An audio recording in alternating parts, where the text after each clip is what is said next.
call the November 17th, 2022 area planning meeting to order. Please join me in the Pledge of Allegiance. I pledge allegiance to the flag of the United States of America and to the republic for which it stands, one nation, under God, indivisible, with liberty and justice for all. Madam Secretary, roll call, please. Darren Price. Here. Leota King. Present. Brian Durham. Here. Dale Munson. Here. Gary Naylor. Here. Robert Stewart is absent. Brian Robb. Here. Bill Mackey. Here. Daryl Drew. Bill McDaniel. Present. Jeff Westling. Present. And Beverly Rude. Awesome. So we have a quorum. Next item on the agenda, approval for minutes from July 28th. I'll make a motion to approve the minutes. Do we have a second? I'll second. All those in favor signify by saying aye. Aye. Any opposed? Motion passes. Next item on the agenda is a public hearing for the comprehensive plan. I would say before we start the public hearing, we should allow them to present.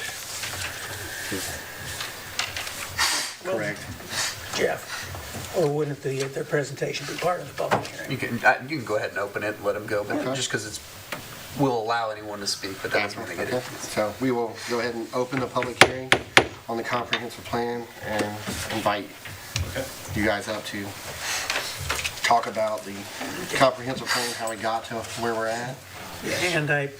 And just to let you know, as I had some conversations with Mr. Penland, and what I suggested was how we started with the comprehensive plan, the progress, the role of the importance of the role of the area plan commission, and then also some of the various projects in there that are can be done by the area plan commission, things that the area plan commission does not need to be initiated by any other body. And some of those we've already been working on and talking about fixing. Okay. Good evening, everybody. My name is Cecil Penland. I'm a landscape architect with Rundell Ernstberger and Associates, and presenting with me tonight is Catherine Kazmierzak, who's an urban planner in our office as well. We just want to thank you guys for the opportunity to work on the comprehensive plan. We're near the end of our comprehensive planning process, and we're here this evening to present to you some of the highlights of the plan. Talk a little bit about the process, and kind of maybe what the next steps might be for the city moving forward. So on the first slide here, you're going to find my contact information as well as Catherine's. You're also going to find the comprehensive planning committee that acted basically as our steering committee throughout the planning process. It included the mayor, Alexandra Flug with the Fayette County Community Foundation. Bill, I apologize, the A is missing from your name. I was going to say something about it. I'm glad you apologized before I could start screaming about it. Yeah, it's pretty bad when you misspell the director's name in the report. Yeah, I know. And even after all the times I emphasize Mac, Yeah, that's right. people still do it. Brian was on our team as well for the Comprehensive Planning Committee. So was Diana Phillips, who's a Connersville City Council at-large member, and Rebecca Marple with Purdue Extension. So I'm going to actually turn it over to Catherine here a little bit. She's going to talk about the process to date, and then she's going to turn it back over to me when we get kind of the implementation. Catherine. Thank you. So, as Cecil said, my name is Catherine Kazmierzak, and I'm an urban planner with Rundell Ernstberger Associates. Cecil and I spearheaded this whole project, which got kicked off back in December of 2022. So, to get started, what is a comprehensive plan? How is it used? It is a long-range guide for general policy and land use pattern development. It's not anything that you have to do, it is just a guide. But per Indiana state law, at a minimum, a comprehensive plan must include a statement of objectives for future development, a statement of policy for land use development, and a statement of policy for development of public ways, public lands, and public utilities. As I said, it just essentially helps guide maybe ways that the city would like to see investments spent for the future and improve quality of life for residents and visitors. And it's used by the Planning Commission and Council when reviewing applications for land use changes, such as rezonings or just development or redevelopment proposals. So, the project purpose, why update the plan now? Well, you guys received some money from Okra, so why not spend it? But on a serious note, the last plan was done in 2011, so it is a little over 10 years old at this point, and typically, as a rule of thumb, you want to revisit and update every 5 years. It was also a county-wide and included Connersville in it, so this one is just primarily focused on Connersville. A summary data report that was completed back in 2019 also supported the need for an updated comprehensive plan. Beyond that, Connersville has seen development, investment, and changes in staff, so why not update it? New goals, new projects, new visions, and things to strive towards in the future. That was the purpose, and here we are today presenting all those things to you. A little bit about the process. As I said, this kicked back off in December. Typically, we follow a 4-phase process, which is outlined in this graphic on slide 7 for all of you. The discovery phase is where we learn about Connersville. This got a little jumbled, so we had to shift things around, but the data collection and summary report didn't come out until a bit later due to the U.S. Census data not coming out when they originally anticipated for the year 2020. The visioning was where a vision was created. We worked with the CPC members and also had several focus groups in which we heard their thoughts, opinions, wants, and needs for the community and consolidated those general ideas into an overall vision. The frameworks component phase of this planning process is where the bulk of the development of the plan happened. It's where the real meat lies. All the objectives and projects that you'll find throughout this plan are focused within 13 chapters, all listed in that blue column, and implementation is where we are today.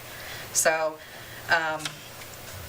prioritizing projects, which we do have a list of, the implementation matrix, the draft plan, and all the adoption meetings are happening currently.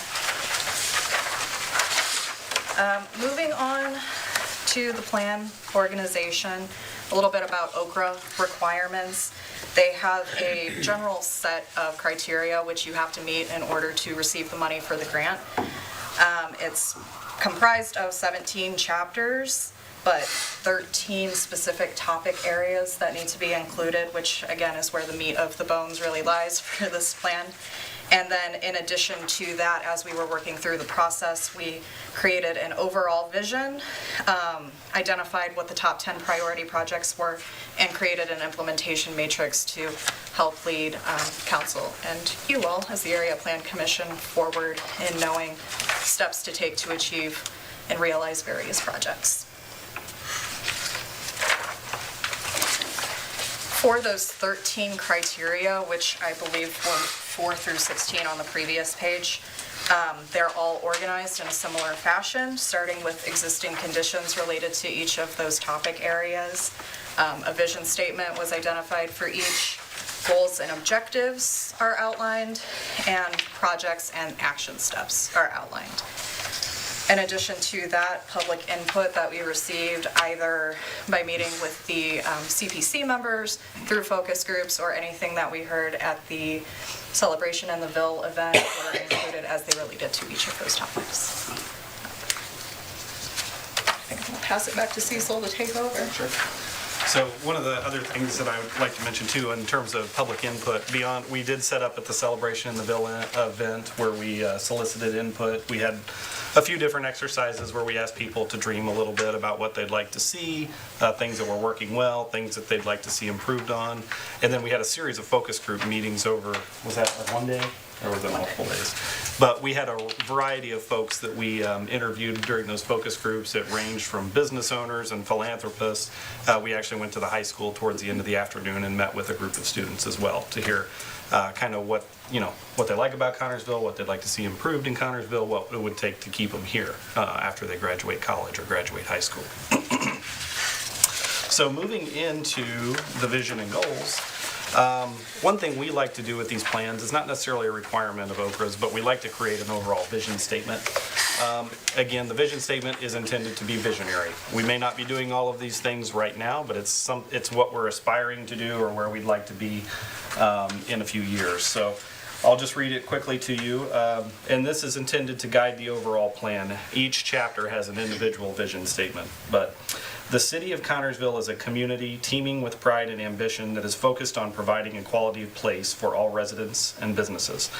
Connersville is a community of many different people and ways of life where all live, work, learn, grow, and age together. The community is centered around strengthening neighborhoods, attracting, training, and retaining local talent and workforce, promoting local businesses and industries, and building upon the local character and quality of life that Connersville has to offer. So within the report, if you flip to this page right here, you're going to get a very brief overview of just how much information there is in here. Within this report, there are 139 goals and projects.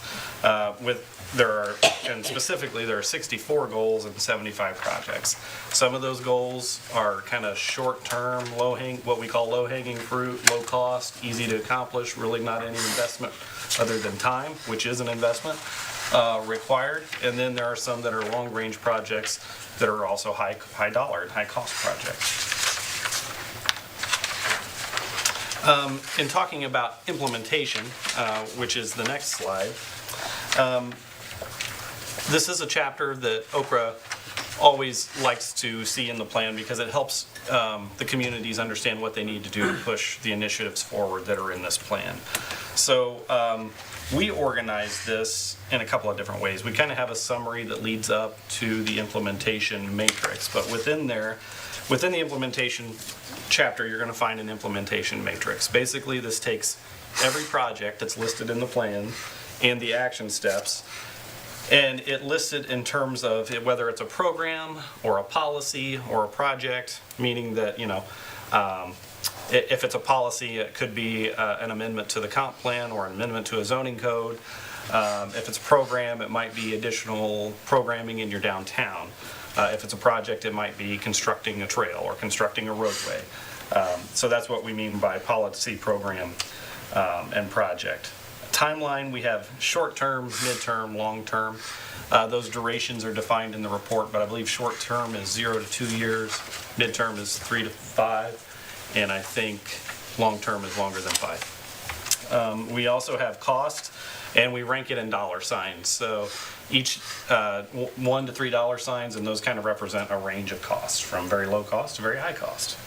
And then we also try to list responsible parties, so the entities within the community that might be helpful in pushing these initiatives forward. So it's important to note that every project in here is open to interpretation. They are supposed to be kind of an overarching goal, a guideline, but the way you get there might vary. And you may determine throughout the course of your comprehensive plan that one project rises above another, and that's fine. But this report should also be used when you're considering zoning and development review. So if you've got new development coming in, this is a good plan to reference because there may be the land is currently zoned something other than what you desire the land use to be in the future. So this plan is a good checkpoint just to go back and say, well, how does this use that is being proposed to me align with what the comprehensive plan says?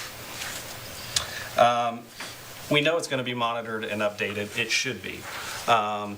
One of the projects in here is to simply review this thing on a yearly or regular basis and make updates as needed. There's fiscal considerations, we know. Budgets change from one year to another, and so projects and their priority may change from one year to another. They may also change with administrations and local politics. We already talked about the implementation matrix, and the other thing you'll find in here are some potential funding sources. So with the completion of this comp plan, with the completion of some of these initiatives that are laid out in the comp plan, you will find yourselves eligible for additional grant opportunities. So we've tried to make you aware of those in the plan as well. So the next slide talks a little bit about the Area Planning Commission specifically. And basically, just kind of what is the relationship between this organization and the comp plan. So, one of your responsibilities is the implementation of the comprehensive plan. But it should serve as a guide for land use and development to promote growth and redevelopment within the city. The council should, and the Area Plan Commission, should consider the land use chapter as a tool to use when reviewing development proposals, which is what we talked about a few minutes ago. And then, just because something's not in the plan doesn't mean that you can't move forward with it. Again, this project, this plan is a kind of an overall goal and objective. And similarly, if there's a project in here that you don't feel aligns with the community's values, you don't have to move forward with it either. So one of the things we did in the implementation chapter, ahead of the implementation matrix, was list some top 10 projects. Again, there's a lot of projects in this report, but there were some reoccurring themes that we heard from our steering committee, our comprehensive planning committee, and then we heard from our focus groups and the general public. So some projects rose to the top. And one of those was review, amend, and ultimately replace the zoning and subdivision ordinances with a unified development code. And that is specific because there are the current code is outdated. It hasn't been updated in many years. There are some new development practices that will allow the types of development that you might be interested in. For instance, right now you don't have any correct me if I'm wrong here, is it mixed-use districts in your zoning ordinance? And so mixed-use districts are an important part of like downtown revitalization, where you're allowed to have some commercial, retail, and housing in the same areas. So there are things like that, but there's also things like building lot standards. So you've got several vacant lots throughout the city of Connersville where buildings have been raised over time, and it's really hard to redevelop those because of their size and because of the zoning ordinance, which says you have to maintain certain setbacks or you have to maintain a certain floor area.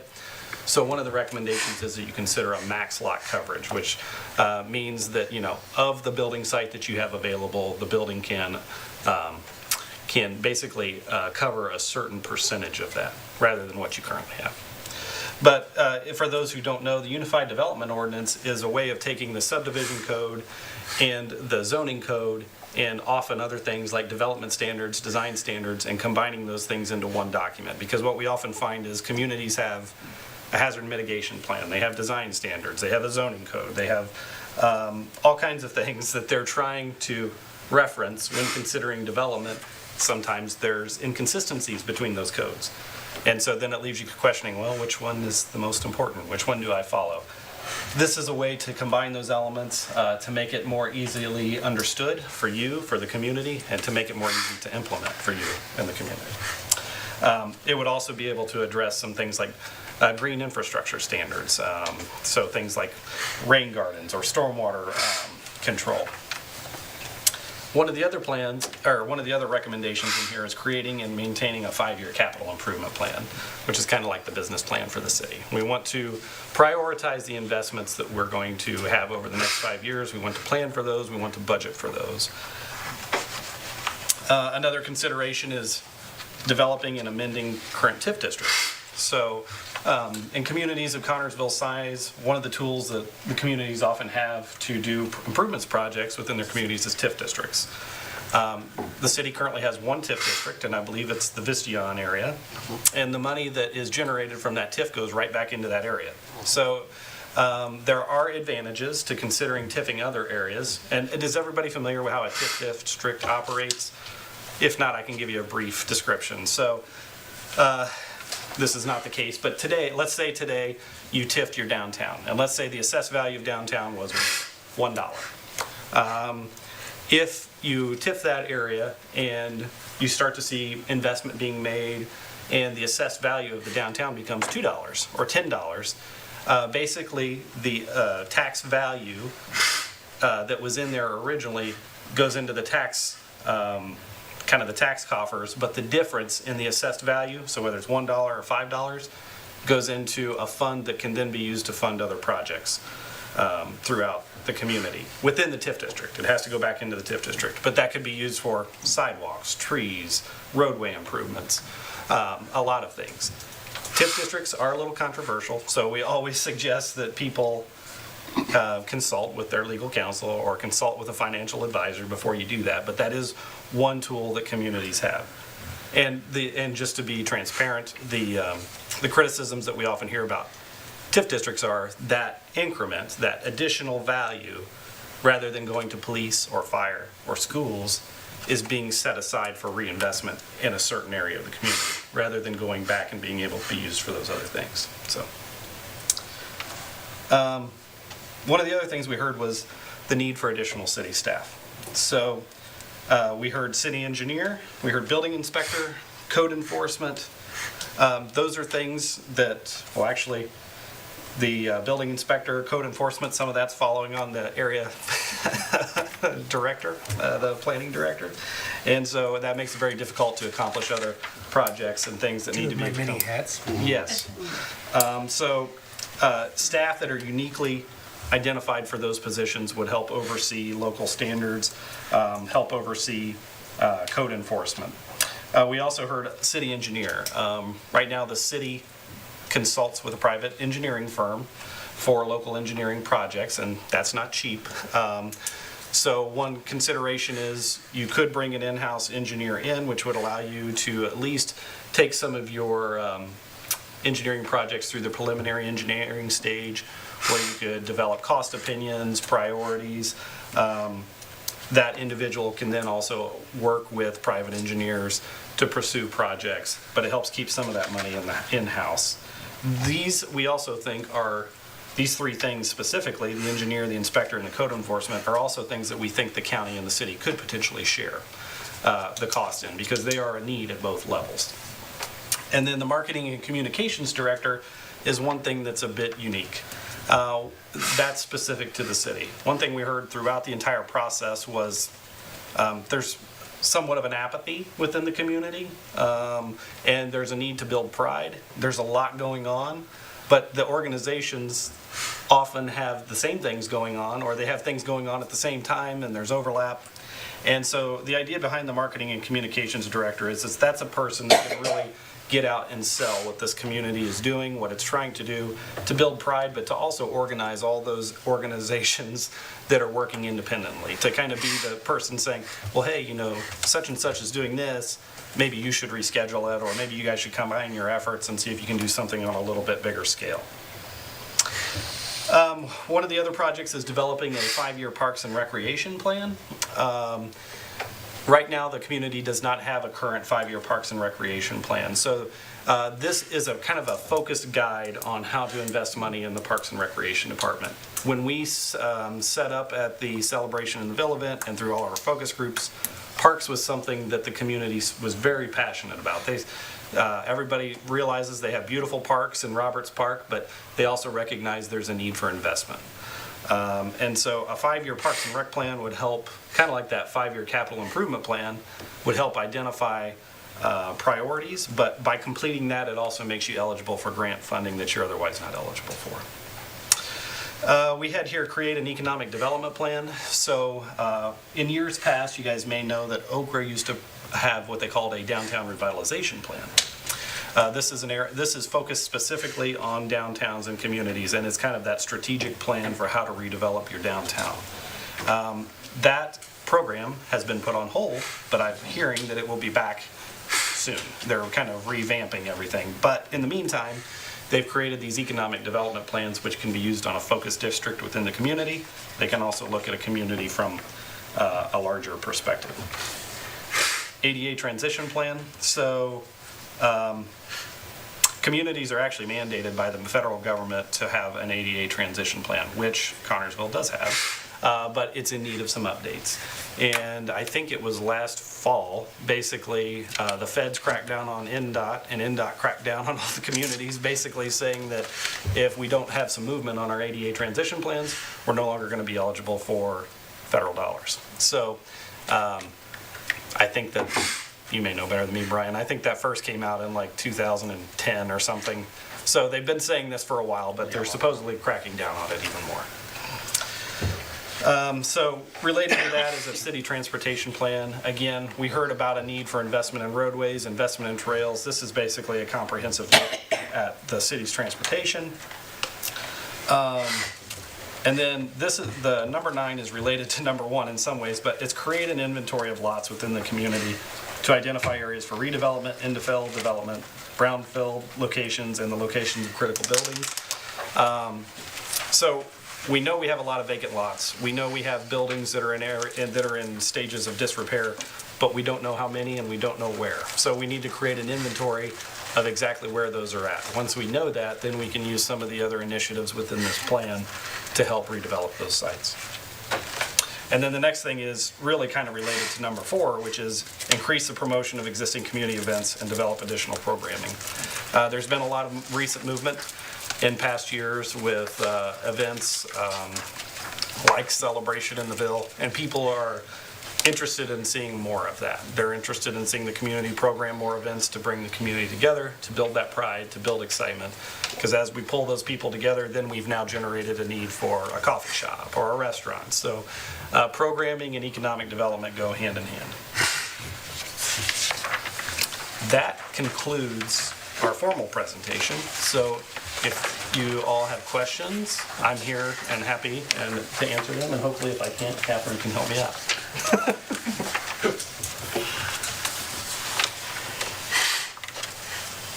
Anybody have any questions? Did all of you get a chance? I know it's a lot of pages. It's a big 280, I think, something like that. Something like that, roughly, yeah. Yeah.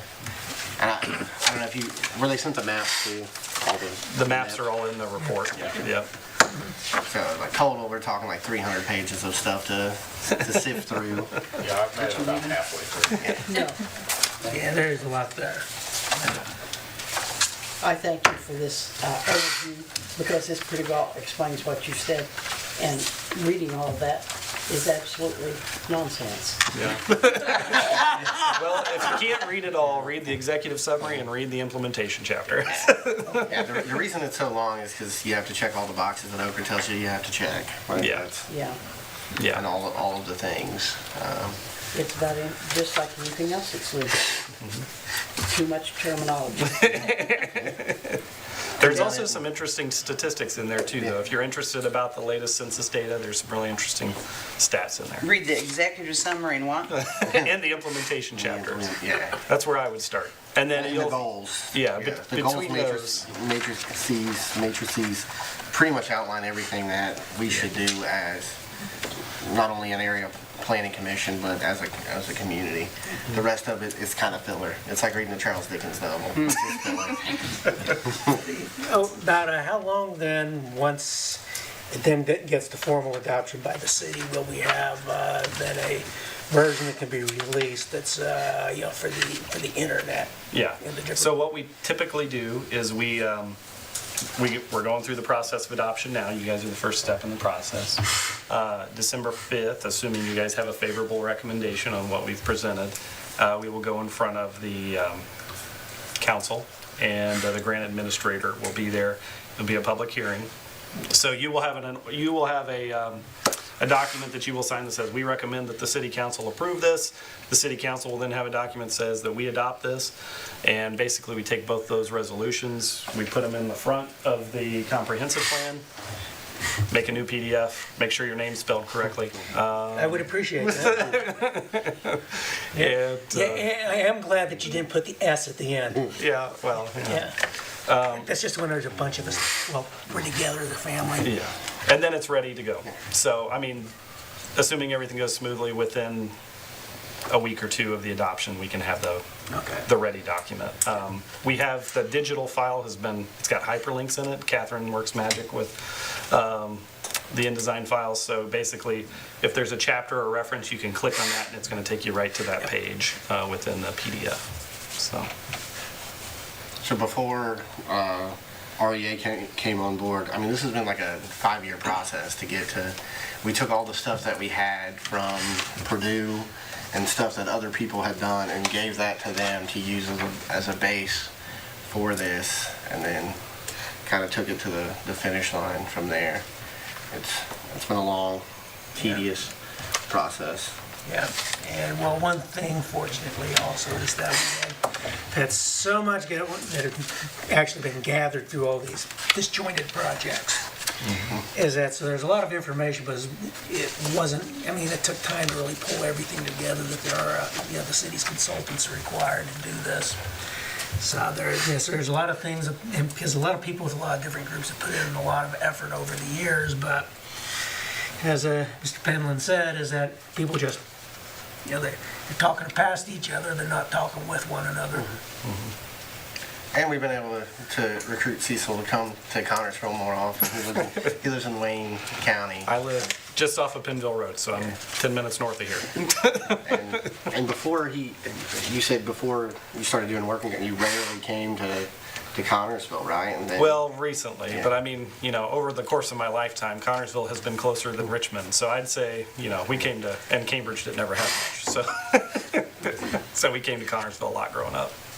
so REA were also responsible for Second Street, the design of Second Street. But I can speak to the parks because the playground equipment that I played on in Roberts Park just got removed last year, I think. So, and I'll be 40 in March. So. Cecil, Catherine, thank both of you. Yeah, thank you. Bill, if you want it, we did bring a copy of the latest version. Okay, And great. Yeah. It's the red line version with all the corrections that we Oh, made. fantastic. So. Yep. So People discussion. know I love red line stuff. Discussion from anyone? Anybody have any thoughts on the city's comprehensive plan? Anything that stood out to you that you absolutely hated or absolutely loved?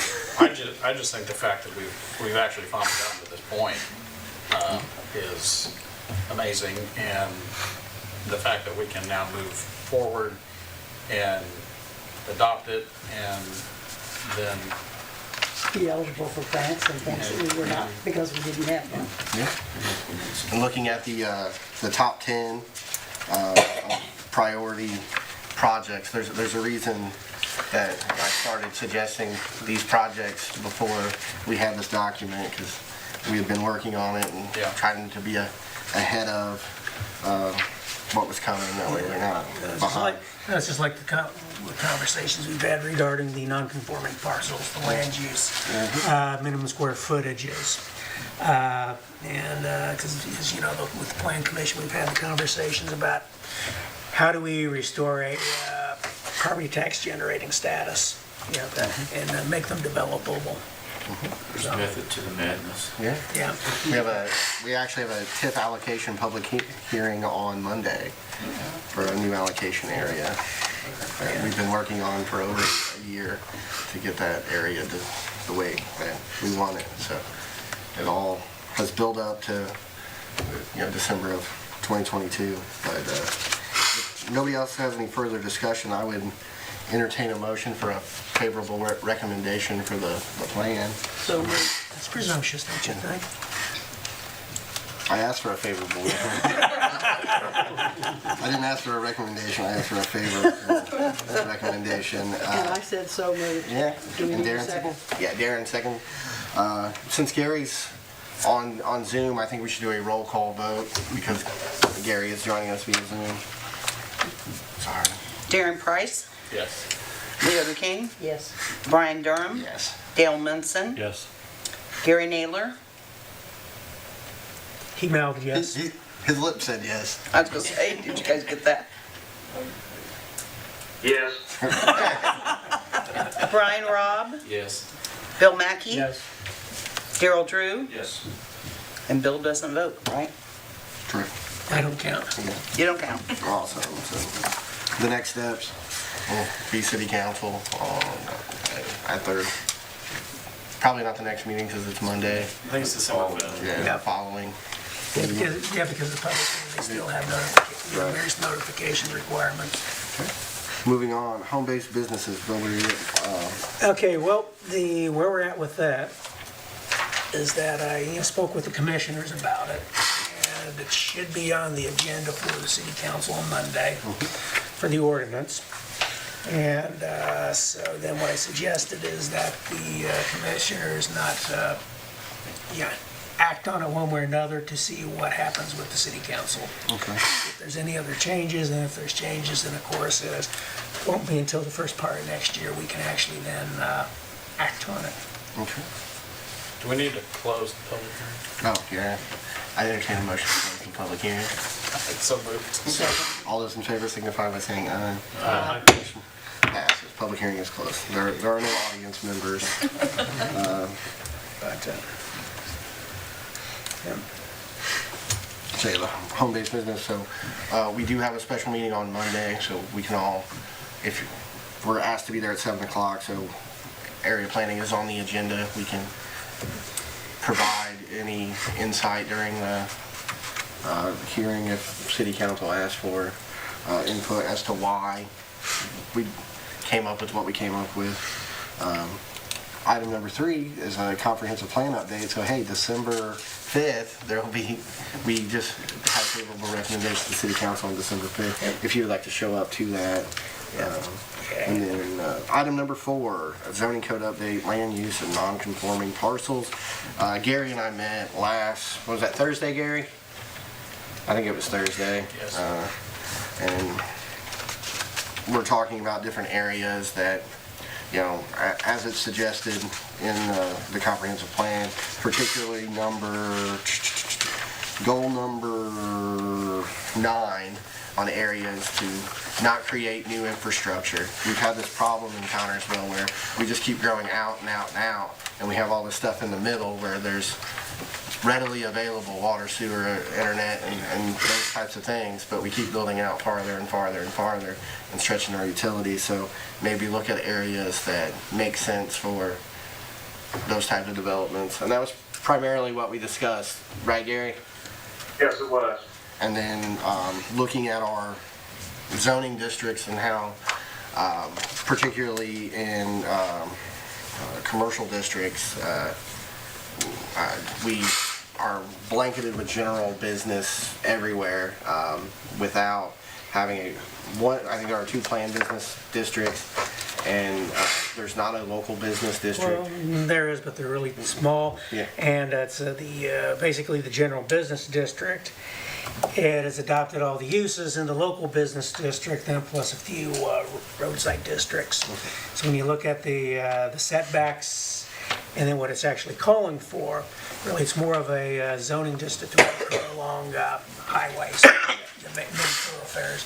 And there isn't something, there should be something separate for downtown, and then actually some of the little actual individual neighborhoods. Which is what Gary and I had discussed, is looking at using what we have in our zoning code instead of having districts that we don't use.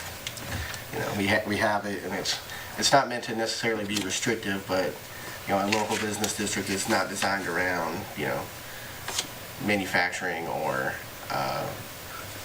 other large retail per se. Yeah, because when you think local business district, it's, in my mind, as a landscape architect and a planner, is that local business is, I think, in my mind, it's more along the lines of when you're looking at a really neighborhood. And for example, is what we have in our local business district is the auto sales. And so does that necessarily, that's just an example of the different things that are in it. It's just, as is mentioned, it's from 1993. It's very old. There's a lot of changes that have been made through state laws that have been changed, and then we have a lot of references to state code that these state code provisions no longer exist. So we have things along those lines. We have other items in there that are unenforceable because of Indiana court decisions, case law. So both statutory law and then also case law, there's things we really need to change also. And it's a hard one to keep track of. Yeah. Yeah, because and the state legislature, there's always things that are coming up that can affect fortunately a lot of them don't make it.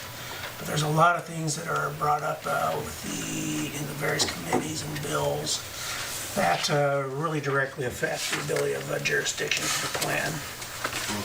So,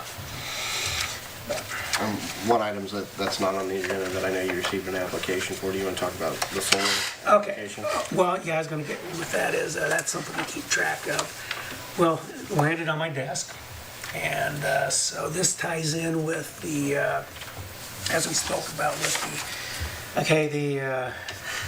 the committee to, with the county council and the county commissioners with the various agreements, and then we need to start looking at it from the committee that we decided to help me go through the actual solar energy.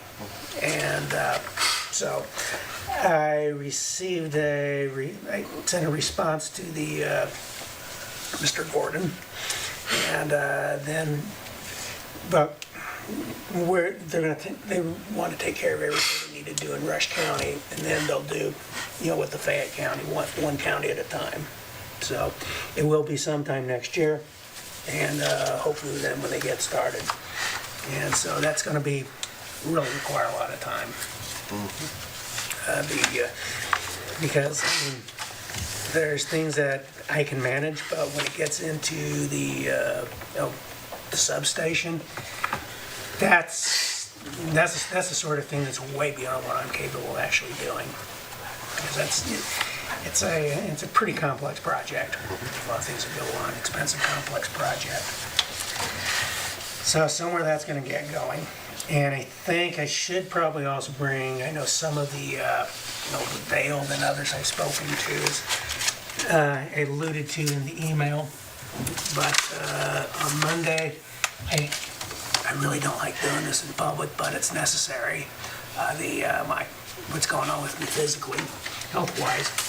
But because so many things flow from this, is that as early as possible during the start of the year, I have to have a knee replacement. So it's bone on bone, and the surgeon was surprised I've gone as long as I did.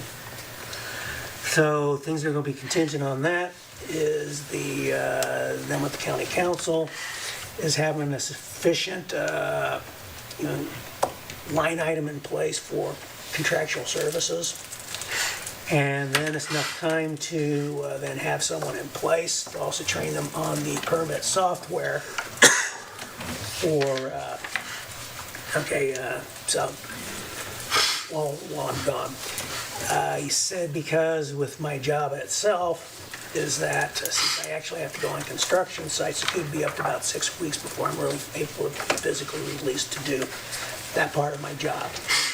So it's definitely be more than we typically have with when Mr. Crawford's helping out when I'm on vacation. Okay, and that'll be the first one. Then once that's done, then I can schedule, and it's about 2 or 3 weeks. Once I decide, let's go for it, then it'll be about another 2 or 3 weeks. And it could be as little as 2, but as long as 3 weeks before I come back into the office to do anything. And Bill, with you, yours is what, about 2.5, 3 weeks? I think I missed 12 days. 12 days. 12 work days? Yeah, 2.5 weeks in. Yeah. So, but so, like I said, is I really don't like discussing health in a public setting, but I have to because it's a HIPAA be damned. I'm the one talking about it, so so it's just to let you all know where I'm at, and then it's kind of a critical thing that needs to happen. And then at some point then we need to sit down and then what we're going to do as far as with large projects that we have coming down the pike. Two very large projects. So looking at the director's report, we now have what it looks like in the permit graphs. I'm assuming you pulled this from iWorks. Yeah, I'm trying to learn to use, okay, the one on top, that's just actually the view that you get from as we go through the permits. So this is all the ones that have been issued under the new permit program and has the information that's there. Okay, now what I also have then as we go through this, this is all the permits, has the parcel information, the date, the permit, the property address, the owner, structure, the type of project with the permits, the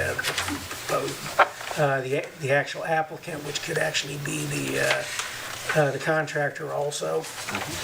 So that's the first part.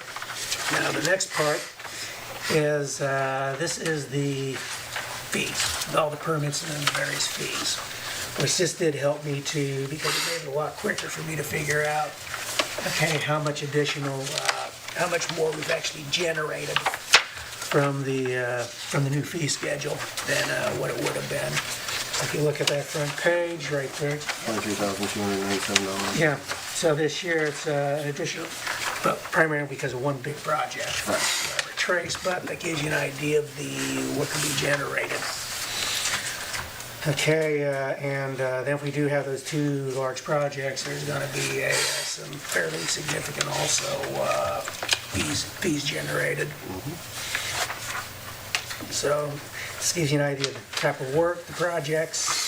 It doesn't get into the nitty-gritty of the individual permit and what's being done, but it does tell you what's happening with it. Then the last one, and this is just, this permit reporter then is just for the costs of the project.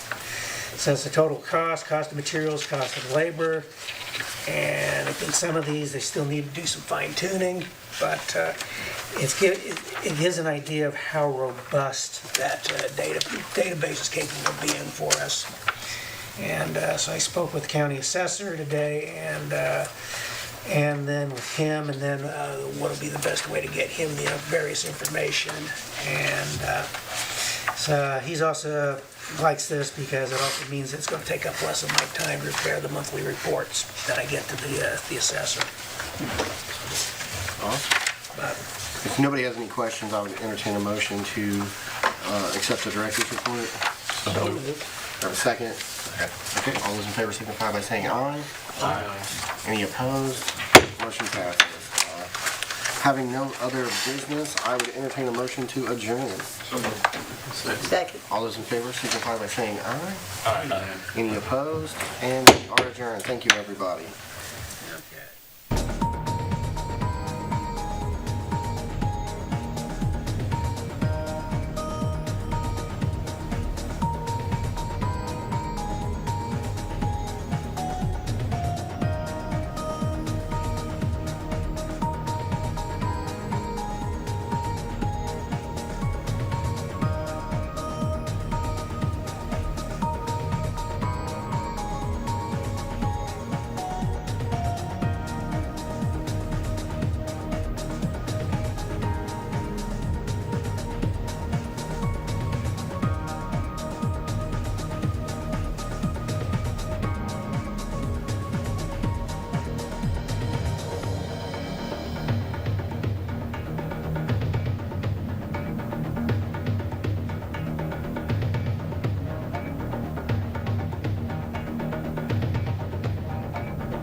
call this meeting of the Fayette County Board of Zoning Appeals to order.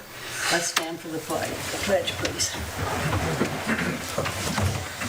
I pledge allegiance to the flag of the United States of America and to the republic for which it stands, one nation, under God, indivisible, with liberty and justice for all.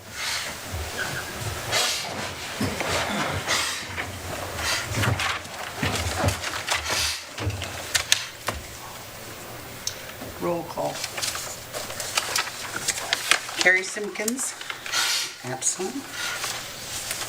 Bill Crawford is absent. Jeff Fisher, Here. Darren Price, Here. Leota King, Present. Bill McDaniel, Present. Jeff Westling, and Beverly Present. Root.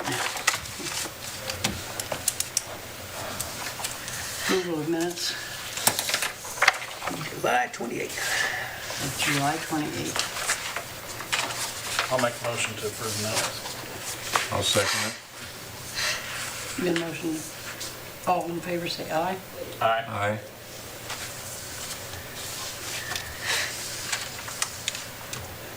Public hearing, petition number 1646. Okay, go ahead and read off what it's about, then open the public hearing. Okay. Petitioner is Everton Cemetery Association. Petition request asking for a special exception for cemetery or crematory for a 2.404 addition to Everton Cemetery. Parcel number 2.404, acre split from lot number 210921 300 0400000-010. We now open the public hearing. Open the public hearing. You ready for me? Yep. Can I talk from here? Now you need to come up Oh, gosh. and introduce yourself. And you have to tell us who you are, Don. I'm Donald Steiner, president of the Everton Cemetery Association. We are petitioning for this special exemption to add on to our cemetery, which the present is starting to fill up.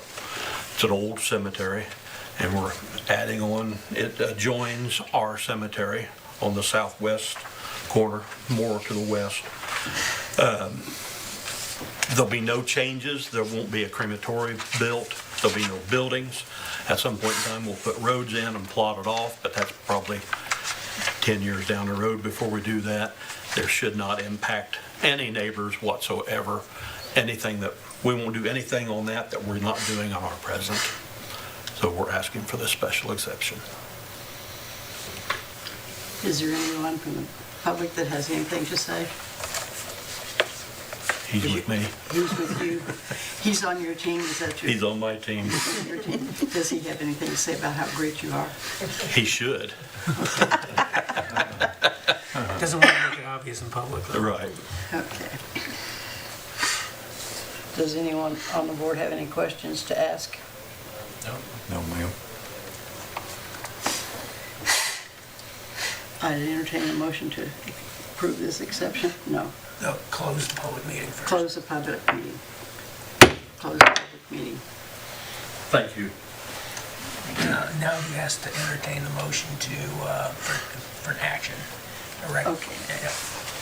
I ask for a motion to some sort of action on this.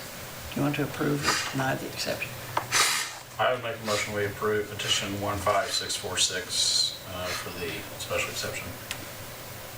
I'll second it. All in favor, say aye. Aye. Aye. There being no opposition, it's approved. Thank you very much. We will let you on to your other business. Okay. We need a motion to approve the director's report.